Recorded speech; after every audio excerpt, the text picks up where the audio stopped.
তুৰাৰ পাহাৰৰ পৰা অহা এটো সুৰ লুইতৰ ঢৌত মিলি হ'ল অসমৰ পোহৰ।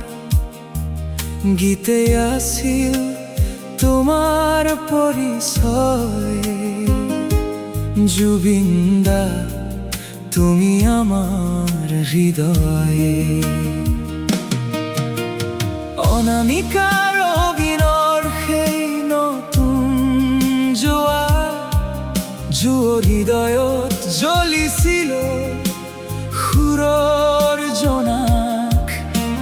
ঢোল পেঁপা গীটাৰৰ মাতত অসমে পাইছিল নতুন এটি প্ৰাণ। বুকু দুৰু দুৰু মায়াবিনীৰ মৰম,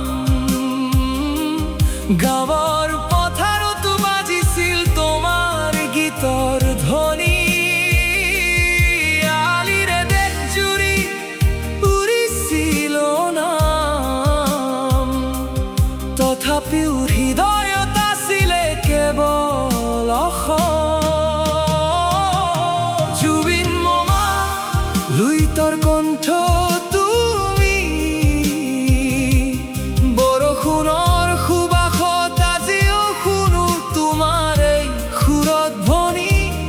জনজাতি গাঁও পাহাৰ নগৰ সকলোকে এক কৰা মৰমৰ নাম তুমি।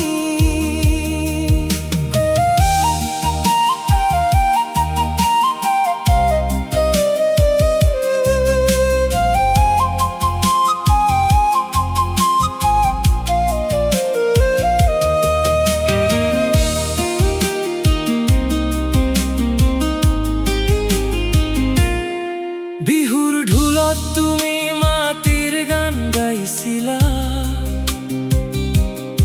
প্ৰেমৰ সুৰে ভঙা হৃদয় জোৰা দিছিলা।